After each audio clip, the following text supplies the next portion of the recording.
नमस्कार दोस्तों, मेरे चैनल पर आपका स्वागत है। आज मैं आपके लिए प्रेमचंद जी द्वारा लिखे गए प्रसिद्ध उपन्यास निर्मला का पार्ट 8 लेकर आई हूँ। इससे पहले के भागों को सुनने के लिए आप मेरे चैनल पर प्रेमचंद नाम की जो प्लेलिस्ट बनी है उस पर जाकर सुन सकते हैं। चलिए शुरू करते हैं। जो कुछ होना था हो गया, किसी को कुछ न चली। डॉक्टर साहब निर्मला की देह से रक्त निकालने की चेष्टा कर ही रहे थे कि मनसाराम अपने उज्जवल चरित्र की अंतिम झलक दिखाकर इस भ्रम लोक से विदा हो गया। कदाचित इतनी देर तक उसके प्राण निर्मला ही की राह देख रहे थे। उसे निष्कलंक सिद्ध किए बिना वे देह को कैसे त्याग देते। अब उनका उद्देश्य पूरा हो गया। मुंशी जी को निर्मला के निर्दोष होने का विश्वास हो गया। पर कब? जब हाथ से तीर निकल चुका था, जब मुसाफिर ने रकाब में पांव डाल लिया था। पुत्र शोक में मुंशी जी का जीवन भार स्वरूप हो गया। उस दिन से फिर उनके होठों पर हंसी न आई। यह जीवन अब उन्हें व्यर्थ सा जान पड़ता था। कचहरी जाते, मगर मुकदमों की पैरवी करने के लिए नहीं, केवल दिल बहलाने के लिए। घंटे 2 घंटे में वहाँ से उकता कर चले आते। खाने बैठते तो कौर मुँह में न जाता। निर्मला अच्छी से अच्छी चीज़ पकाती, पर मुंशी जी 2-4 कौर से अधिक न खा सकते। ऐसा जान पड़ता कि कौर मुँह से निकला आता है। मनसाराम के कमरे की ओर जाते ही उनका हृदय टूक टूक हो जाता था। जहाँ उनकी आशाओं का दीपक जलता रहता था, वहाँ अब अंधकार छाया हुआ था। उनके 2 पुत्र अब भी थे, लेकिन दूध देती हुई गाय मर गई तो बछिया का क्या भरोसा। जब फूलने फलने वाला वृक्ष गिर पड़ा, नन्हे नन्हे पौधों से क्या आशा। यूँ तो जवान बूढ़े सभी मरते हैं, लेकिन दुख इस बात का था कि उन्होंने स्वयं लड़के की जान दी। जिस दम बात याद आ जाती तो ऐसा मालूम होता था कि उनकी छाती फट जाएगी, मानो हृदय बाहर निकल पड़ेगा। निर्मला को पति से सच्ची सहानुभूति थी। जहाँ तक हो सकता था वह उनको प्रसन्न रखने की फिक्र रखती थी और भूलकर भी पिछली बातें जबान पर न लाती थी। मुंशी जी उससे मनसाराम की कोई चर्चा करते शर्माते थे। उनकी कभी कभी ऐसी इच्छा होती कि एक बार निर्मला से अपने मन के सारे भाव खोलकर कह दूं, लेकिन लज्जा रोक लेती थी। इस भांति उन्हें संतावना भी न मिलती थी जो अपनी व्यथा कह डालने से, दूसरों को अपने गम में शरीक कर लेने से प्राप्त होती है। ममाद बाहर न निकलकर अंदर ही अंदर अपना विष फैलाता जाता था। दिन दिन देह घुलती जाती थी। इधर कुछ दिनों से मुंशी जी और उन डॉक्टर साहब में, जिन्होंने मनसाराम की दवा की थी, याराना हो गया था। बेचारे कभी कभी आकर मुंशी जी को समझाया करते, कभी कभी अपने साथ हवा खिलाने के लिए खींच ले जाते। उनकी स्त्री भी 2-4 बार निर्मला से मिलने आई थी। निर्मला भी कई बार उनके घर गई थी, मगर वहाँ से जब लौटती तो कई दिन तक उदास रहती।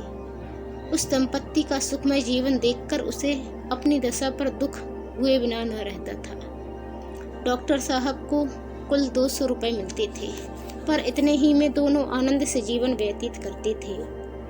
घर में केवल एक महरी थी। गृहस्थी का बहुत सा काम स्त्री को अपने ही हाथों करना पड़ता था। गहने भी उसकी देह पर बहुत कम थे, पर उन दोनों में वह प्रेम था जो धन की तृण के बराबर प्रवाह नहीं करता। पुरुष को देखकर स्त्री का चेहरा खिल उठता था, स्त्री को देखकर पुरुष निहाल हो जाता था। निर्मला के घर में धन इससे कहीं अधिक था। आभूषणों से उनकी देह फटी पड़ती थी। घर का कोई काम उसे अपने हाथ से न करना पड़ता था। पर निर्मला संपन्न होने पर भी अधिक दुखी थी और सुधा विपन्न होने पर भी सुखी। सुधा के पास कोई ऐसी वस्तु थी जो निर्मला के पास न थी, जिसके सामने उसे अपना वैभव तुच्छ जान पड़ता था। यहाँ तक कि वह सुधा के घर गहने पहनकर जाते शर्माती थी। एक दिन निर्मला डॉक्टर साहब के घर आई तो उसे बहुत उदास देखकर सुधा ने पूछा, बहन आज बहुत उदास हो, वकील साहब की तबीयत तो अच्छी है ना? निर्मला, क्या कहूँ सुधा, उनकी दशा दिन दिन खराब होती जाती है। कुछ कहते नहीं बनता, ना जाने ईश्वर को क्या मंजूर है। सुधा, हमारे बाबूजी तो कहते हैं कि उन्हें कहीं जलवायु बदलने के लिए जाना जरूरी है, नहीं तो कोई भयंकर रोग खड़ा हो जाएगा। कई बार वकील साहब से कह भी चुके हैं, पर वह यही कह दिया करते हैं कि मैं तो बहुत अच्छी तरह हूँ, मुझे कोई शिकायत नहीं। आज तुम कहना। निर्मला। जब डॉक्टर साहब की नहीं सुना तो मेरे क्या सुनेंगे। यह कहते कहते निर्मला की आंखें डबडबा गईं और जो शंका इधर महीनों से उसके हृदय को विकल करती रहती थी मुंह से निकल पड़ी। अब तक उसने उस शंका को छिपाया था, पर अब न छिपा सकी। बोली, बहन, मुझे लक्षण कुछ अच्छे नहीं मालूम होते, देखें भगवान क्या करते हैं। सुधा। तुम आज उनसे खूब जोर देकर कहना कि कहीं जलवायु बदलनी चाहिए। 2-4 महीने बाहर रहने से बहुत सी बातें भूल जाएंगी। मैं तो समझती हूँ शायद मकान बदलने से भी उनका शौक कुछ कम हो जाएगा। तुम कहीं बाहर जा भी न सकोगी। यह कौन सा महीना है? निर्मला। 8वां महीना बीत रहा है। यह चिंता तो मुझे और भी मारे डालती है। मैंने तो इसके लिए ईश्वर से कभी प्रार्थना न की थी। यह बला मेरे सिर न जाने क्यों मर दी। मैं बड़ी अभागिनी हूँ बहन। विवाह के 1 महीने पहले पिताजी का देहांत हो गया। उनकी मरते ही मेरे सिर शनिचर सवार हुए। जहाँ पहले विवाह की बातचीत पक्की हुई थी, उन दोनों ने आंखें फेर ली। बेचारी अम्मा को हार कर मेरा विवाह यहाँ करना पड़ा। अब छोटी बहन का विवाह होने वाला है, देखें उसकी नाव किस घाट जाती है। सुधा। जहाँ पहले विवाह की बातचीत हुई थी, उन लोगों ने इनकार क्यों कर दिया। निर्मला। यह तो बे ही जाने। पिताजी ना रहे तो सोने की गठरी कौन देता। सुधा। यह तो नीचता है। कहाँ के रहने वाले थे। निर्मला। लखनऊ के। नाम तो याद नहीं, आबकारी के कोई बड़े अफसर थे। सुधा ने गंभीर भाव से पूछा, और उनका लड़का क्या करता था। निर्मला। कुछ नहीं, कहीं पढ़ता था, पर बड़ा होनहार था। सुधा ने सिर नीचे करके कहा, उसने अपने पिता से कुछ ना कहा था। वह तो जवान था, अपने बाप को दबा ना सकता था। निर्मला। अब यह मैं क्या जानूं बहन। सोने की गठरी किसे प्यारी नहीं होती। जो पंडित मेरे यहाँ से संदेश लेकर गया था, उसने तो कहा था कि लड़का ही इनकार कर रहा है। लड़के की माँ अलबत्ता देवी थी। उसने पुत्र और पति दोनों ही को समझाया, पर उसकी कुछ न चली। सुधा। मैं तो उस लड़के को पाती तो खूब आड़े हाथों लेती। निर्मला। मरे भाग में ही जो लिखा था वह हो चुका। बेचारी कृष्णा पर न जाने क्या बीतेगी। संध्या समय निर्मला ने जाने के बाद जब डॉक्टर साहब बाहर से आए तो सुधा ने कहा, क्यों जी, तुम उस आदमी का क्या कहोगे जो एक जगह विवाह ठीक कर लेने के बाद फिर लोभवश किसी दूसरी जगह। डॉक्टर सिन्हा ने स्त्री की ओर कौतूहल से देखकर कहा, ऐसा नहीं करना चाहिए। और क्या। सुधा। यह क्यों नहीं कहते कि ये घोर नीचता है, पहले सिरे का कमीनापन है। सिन्हा। हाँ, यह कहने में भी मुझे इनकार नहीं। सुधा। किसका अपराध बड़ा है, वर का या वर के पिता का। सिन्हा की समझ में अभी तक नहीं आया कि सुधा के इन प्रश्नों का आशय क्या है। विस्मय से बोली, जैसी स्थिति हो, अगर वह पिता के अधीन हो तो पिता का ही अपराध समझो। सुधा। अधीन होने पर भी क्या जवान आदमी का अपना कोई कर्तव्य नहीं है। अगर उसे अपने लिए नए कोट की जरूरत हो तो वह पिता के विरोध करने पर भी उसे रोध होकर बनवा लेता है। क्या ऐसे महत्व के विषय में वह अपनी आवाज़ पिता के कानों तक नहीं पहुंचा सकता। यह कहो कि वह और उसके पिता दोनों अपराधी हैं, परंतु वर अधिक। बूढ़ा आदमी सोचता है, मुझे तो सारा खर्च संभालना पड़ेगा, कन्या पक्ष से जितना ऐंठ सकूं उतना ही अच्छा। मगर वर का धर्म है कि यदि वह स्वार्थ के हाथों बिल्कुल बिक नहीं गया है तो अपने आत्मबल का परिचय दे। अगर वह ऐसा नहीं करता तो मैं कहती हूँ कि वह लोभी है और कायर भी। दुर्भाग्यवश ऐसा ही एक प्राणी मेरा पति है और मेरी समझ में नहीं आता कि किन शब्दों में उसका तिरस्कार करूं। सिन्हा ने हिचकिचाते हुए कहा। वह दूसरी बात थी, लेन देन का कारण नहीं था। बिल्कुल दूसरी बात थी। कन्या के पिता का देहांत हो गया था। ऐसी दशा में हम लोग क्यों करते? यह भी सुनने में आया था कि कन्या में कोई ऐब है। वह बिल्कुल दूसरी बात थी। मगर तुमसे यह कथा किसने कही? सुधा। कह दूं कि वह कन्या कानी थी या कुबड़ी थी या नाइन के पेट की थी या भ्रष्टा थी? इतनी कसर क्यों छोड़ दी? भला सुनो तुम, उस कन्या में क्या ऐब था? सिन्हा। मैंने देखा तो था नहीं, सुनने में आया था कि उसमें कोई ऐब है। सुधा। सबसे बड़ा ऐब यही था कि उसके पिता का स्वर्गवास हो गया था और वह कोई लंबी चौड़ी रकम ना दे सकती थी। इतना स्वीकार करते क्यों झेपते हो? मैं कुछ तुम्हारे कान तो काट ना लूँगी। अगर 2-4 फिक्रे कहूँ तो इस कान से सुनकर उस कान से उड़ा देना। ज़्यादा चीं-चपड़ करूँ तो छड़ी से काम ले सकते हो। औरत जात डंडे ही से ठीक रहती है। अगर उस कन्या में कोई ऐब था तो मैं कहूँगी लक्ष्मी भी में ऐब नहीं, तुम्हारी खोटी थी बस।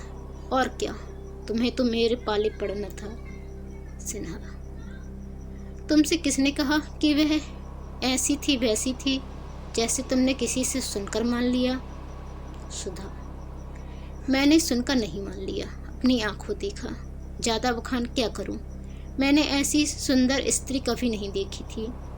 सिन्हा ने व्यग्र होकर पूछा। क्या वह यहीं कहीं है? सच बताओ, उसे कहाँ देखा? क्या तुम्हारे घर आई थी? सुधा। हाँ, मेरे घर में आई थी और एक बार नहीं कई बार आ चुकी है। मैं भी उसके यहाँ कई बार जा चुकी हूँ। वकील साहब की बीबी वही कन्या है जिसे अपने ऐबों के कारण त्याग दिया। सिन्हा। सच? सुधा। बिल्कुल सच। आज अगर उसे मालूम हो जाए कि आप वही महापुरुष हैं तो शायद फिर इस घर में कदम न रखे। ऐसी सुशीला घर के कामों में ऐसी निपुण और ऐसी परम सुंदरी स्त्री इस शहर में 2-4 ही होंगी। तुम मेरा बखान करती हो, मैं उसकी लौंडी बनने की योग्य भी नहीं हूँ। घर में ईश्वर का दिया हुआ सब कुछ है, मगर जब प्राणी ही मेल के नहीं तो और सब रहकर क्या करेगा? धन्य है उसके धैर्य को कि उस बुढ़े खसूट वकील के साथ जीवन के दिन काट रही है। मैंने तो कब का जहर खा लिया होता। मगर मन की व्यथा कहने से ही थोड़ी प्रकट होती है। हंसती है, बोलती है, गहने कपड़े पहनती है, पर रोया रोया रोया करता है। सिन्हा। वकील साहब की खूब शिकायत करती होगी। सुधा। शिकायत क्यों करेगी? क्या वह उसके पति नहीं है? संसार में अब उसके लिए जो कुछ है वकील साहब, वह बुढ़े हों या रोगी, पर हैं तो उसके स्वामी ही। कुलवंती स्त्रियां पति की निंदा नहीं करती, वह कुलटाओं का काम है। वह उनकी दशा देखकर कुटती है पर मुँह से कुछ नहीं कहती। सिन्हा। इन वकील साहब को क्या सूझी थी जो इस उम्र में ब्याह करने चले? सुधा। ऐसे आदमी ना हो तो गरीब कुंवरियों की नाव कौन पार लगाए? तुम और तुम्हारे साथी बिना भारी गठरी लिए बात नहीं करते, तो फिर ये बेचारे किसके घर जाएं? तुमने यह बड़ा भारी अन्याय किया है और तुम्हें इसका प्रायश्चित करना पड़ेगा। ईश्वर उसका सुहाग अमर करे। लेकिन वही वकील साहब को कहीं कुछ हो गया तो बेचारी का जीवन ही नष्ट हो जाएगा। आज तो वह बहुत रोती थी। तुम लोग सचमुच बड़े निर्दयी हो। मैं तो अपने सोहम का विवाह किसी गरीब लड़की से करूंगी। डॉक्टर साहब ने यह पिछला वाक्य नहीं सुना। यह घोर चिंता में पड़ गए। उनके मन में यह प्रश्न उठ उठकर उन्हें विकल करने लगा। कहीं वकील साहब को कुछ हो गया तो? आज उन्हें अपने स्वार्थ का भयंकर स्वरूप दिखाई दिया। वास्तव में यह उन्हीं का अपराध था। अगर उन्होंने पिता से जोर देकर कहा होता कि मैं और कहीं विवाह न करूंगा, तो क्या वह उनकी इच्छा के विरुद्ध उनका विवाह कर देते? सहसा सुधा ने कहा, कहो तो कल निर्मला से तुम्हारी मुलाकात करा दूं? वह भी जरा तुम्हारी सूरत देख ले। वह कुछ बोलेगी तो नहीं, पर कदाचित एक दृष्टि से वह तुम्हारा इतना तिरस्कार कर देगी जिसे तुम कभी न भूल सकोगे। बोलो, कल मिला दूं? तुम्हारा बहुत संक्षिप्त परिचय भी करा दूंगी, सिन्हा ने कहा। नहीं सुधा, तुम्हारे हाथ जोड़ता हूँ, कहीं ऐसा गजब न करना, नहीं तो सच कहता हूँ घर छोड़कर भाग जाऊंगा। सुधा, जो कांटा बोया है उसका फल खाते क्यों इतना डरते हो? जिसकी गर्दन पर कटार चलाई है जरा उसे तड़पते भी तो देखो। मेरे दादाजी ने 5,000 दिए ना, अभी छोटे भाई के विवाह में 5-6 हजार और मिल जाएंगे, फिर तो तुम्हारे बराबर धनी संसार में कोई दूसरा ना होगा। 11,000 बहुत होते हैं। बाप रे बाप, 11,000 उठा उठा कर रखने लगे तो महीनों लग जाए। अगर लड़के उड़ाने लगे तो पीढ़ियों तक चले। कहीं से बात हो रही है ना या नहीं? इस परिहास से डॉक्टर साहब इतना झेंपे कि सिर तक न उठा सके। उनका सारा वाक्य चातुर गायब हो गया। नन्हा सा मुंह निकल आया, मानो मार पड़ गई हो। इसी वक्त किसी डॉक्टर साहब को बाहर से पुकारा, बेचारे जान लेकर भागे। स्त्री कितनी परिहास कुशल होती है, इसका आज परिचय मिल गया। रात को डॉक्टर साहब शयन करते हुए सुधा से बोले, निर्मला की तो कोई बहन है ना? सुधा, हाँ, आज उसकी चर्चा तो करती थी। इसकी चिंता अभी से सवार हो रही है। अपने ऊपर तो जो कुछ बीतना था बीत चुका, बहन की फिक्र में पड़ी हुई है। माँ के पास तो अब और भी कुछ नहीं रहा। मजबूरन किसी ऐसे ही बूढ़े बाबा के गले वह भी मर दी जाएगी। सिन्हा, निर्मला तो अपनी माँ की मदद कर सकती है, सुधा ने तीक्ष्ण स्वर में कहा। तुम भी कभी कभी बिल्कुल वे सिर पैर की बातें करने लगते हो। निर्मला बहुत करेगी तो 200-400 रुपए दे देगी, और क्या कर सकती है? वकील साहब का यह हाल हो रहा है, उसे अभी पहाड़ सी उम्र काटनी है। फिर कौन जाने उनके घर का क्लेश हाल है। इधर 6 महीने से बेचारे घर बैठे हैं, रुपए आकाश में थोड़े ही बरसते हैं। 10-20 हजार होंगे भी तो बैंक में होंगे, कुछ निर्मला के पास तो रखे ना होंगे। हमारा 200 रुपया महीने का खर्च है, तो क्या इनका 400 रुपये महीने का भी ना होगा? सुधा को तो नींद आ गई, पर डॉक्टर साहब बहुत देर तक करवट बदलते रहे। फिर कुछ सोचकर उठे और मेज पर बैठकर एक पत्र लिखने लगे। दोनों बातें एक ही साथ हुई। निर्मला की कन्या को जन्म दिया, कृष्णा का विवाह निश्चित हुआ और मुंशी तोताराम का मकान नीलाम हो गया। कन्या का जन्म तो साधारण बात थी, अद्यपि निर्मला की दृष्टि में यह उसके जीवन की सबसे महान घटना थी। लेकिन शेष दोनों घटनाएं असाधारण थीं। कृष्णा का विवाह ऐसे संपन्न घराने में क्यों कर ठीक हुआ? उसकी माता के पास तो दहेज के नाम को कौड़ी भी न थी, और इधर बूढ़े सिन्हा साहब जो अब पेंशन लेकर घर आ गए थे, बिरादरी महालोभी मशहूर थे। वह अपने पुत्र का विवाह ऐसे दरिद्र घराने में करने पर कैसे राजी हुए? किसी को सहसा विश्वास न आता था। इससे भी बड़े आश्चर्य की बात मुंशी जी के मकान का नीलाम होना था। लोग मुंशी जी को अगर लखपति नहीं तो बड़ा आदमी अवश्य समझते थे। उनका मकान कैसे नीलाम हुआ? बात यह थी कि मुंशी जी ने एक महाजन से कुछ रुपए कर्ज लेकर एक गांव रहने रखा था। उन्हें आशा थी कि आधे साल में यह रुपए बांट देंगे, फिर 10-5 साल में उस गांव पर कब्जा कर लेंगे। वह जमींदार असल और सूद के कुल रुपए अदा करने में असमर्थ हो जाएगा। इसी भरोसे पर मुंशी जी ने यह मामला किया था। गांव बहुत बड़ा था, 400-500 रुपये नफ़ा होता था, लेकिन मन की सोची मन ही में रह गई। मुंशी जी दिल को बहुत समझाने पर भी कचहरी न जा सके। पुत्र शोक ने उनमें कोई काम करने की शक्ति ही नहीं छोड़ी। कौन ऐसा हृदय शून्य पिता है जो पुत्र की गर्दन पर तलवार चलाकर चित्त को शांत कर ले? महाजन के पास अब साल भर तक सूद न पहुंचा, और न उसके बार बार बुलाने पर मुंशी जी उसके पास गए। यहाँ तक कि पिछली बार उन्होंने साफ साफ कह दिया कि हम किसी के गुलाम नहीं हैं, साहू जी जो चाहे करें। तब साहू जी को गुस्सा आ गया, उसने नालिश कर दी। मुंशी जी पैरवी करने भी न गए। यकायक डिग्री हो गई। यहाँ घर में रुपए कहाँ रखे थे? इतने ही दिनों में मुंशी जी की साख भी उठ गई थी। वह रुपए का कोई प्रबंध न कर सके। आखिर मकान नीलाम पर चढ़ गया। निर्मला शौर में थी। यह खबर सुनी तो कलेजा सन्ने सा हो गया। जीवन में कोई सुख न होने पर भी धन अभाव की चिंताओं से मुक्ति थी। धन मानव जीवन में अगर सर्वप्रधान वस्तु नहीं तो वह उसके बहुत निकट की वस्तु अवश्य है। अब और अभावों के साथ यह चिंता भी उसके सिर सवार हुई। उसे दाई द्वारा कहला भेजा, मेरे सब गहने बेचकर घर को बचा लीजिए। लेकिन मुंशी जी ने यह प्रस्ताव किसी तरह स्वीकार न किया। उस दिन से मुंशी जी और भी चिंताग्रस्त रहने लगे। जिस धन का सुख भोगने के लिए उन्होंने विवाह किया था वह अब अतीत की स्मृति मात्र था। वह मारे गिलाने की अब निर्मला को अपना मुंह तक न दिखा सकते। उन्हें अब उसके अन्याय का अनुभव हो रहा था जो उन्होंने निर्मला के साथ किया था। और कन्या के जन्म ने तो रही सही कसर भी पूरी कर दी, सर्वनाश ही कर डाला। 12वें दिन शौर से निकलकर निर्मला नवजात शिशु को गोद लिए पति के पास गई। वह इस अभाव में भी इतनी प्रसन्न थी मानो उसे कोई चिंता नहीं है।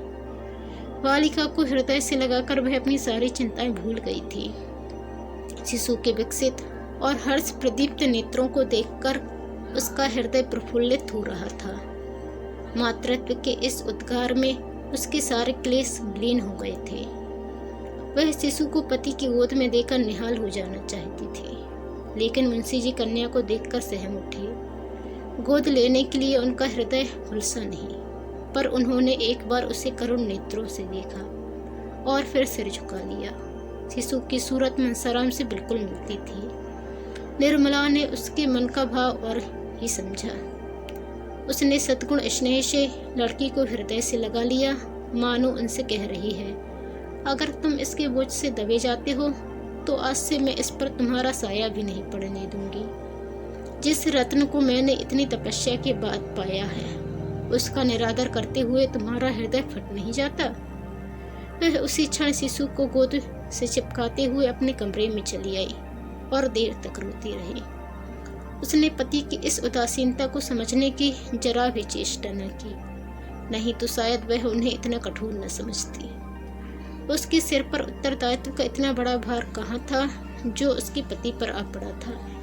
वह सोचने की चेष्टा करती तो क्या इतना भी उसकी समझ में न आता। मुंशी जी को एक ही क्षण में अपनी भूल मालूम हो गई। माता का हृदय प्रेम में इतना अनुरक्त रहता है कि भविष्य की चिंता और बाधाएं उसे जरा भी भयभीत नहीं करती। उसे अपने अंतःकरण में एक अलौकिक शक्ति का अनुभव होता है जो बाधाओं को उनके सामने परास्त कर देती है। मुंशी जी दौड़े हुए घर में आए और शिशु को गोद में लेकर बोले, मुझे याद आती है मनसा भी ऐसा ही था, बिल्कुल ऐसा ही। निर्मला, दीदी जी भी तो यही कहती हैं। मुंशी जी, बिल्कुल वही, बड़ी बड़ी आंखें और लाल लाल ओंठ हैं। ईश्वर ने मुझे मेरा मनसाराम इस रूप में दे दिया। वही माथा है, वही मुँह, वही हाथ पांव। ईश्वर तुम्हारी लीला अपार है। सहसा रुक्मणी भी आ गई। मुंशी जी को देखते ही बोली, देखो बाबू, मनसाराम है कि नहीं? वही आया है। कोई लाख कहे मैं न मानूंगी, साफ मनसाराम है। साल भर के लगभग ही तो गया मुंशी जी। बहन, एक एक अंग तो मिलता है। बस भगवान ने मुझे मेरा मनसाराम दे दिया। शिशु से, क्यों रे, तू मनसाराम ही है, छोड़कर जाने का नाम न लेना। नहीं, फिर खींच लाऊंगा। कैसे निष्ठुर होकर भागे थे, आखिर पकड़ लाया कि नहीं? बस कह दिया, अब मुझे छोड़कर जाने का नाम न लेना। देखो बहन, कैसी टुकुर टुकुर ताक रही है। उसी क्षण मुंशी जी ने फिर से अभिलाषाओं का भवन बनाना शुरू कर दिया। मोह ने उन्हें फिर संसार की ओर खींचा। मानव जीवन, तू इतना क्षणभंगुर है, पर तेरी कल्पनाएं कितनी दीर्घालु। वही तोताराम जो संसार से विरक्त हो रहे थे, जो रात दिन मृत्यु का आवाहन किया करते थे, तिनके का सहारा पाकर तट पर पहुंचने के लिए पूरी शक्ति से हाथ पांव मार रहे थे, मगर तिनके का सहारा पाकर कोई तट पर पहुंचा है?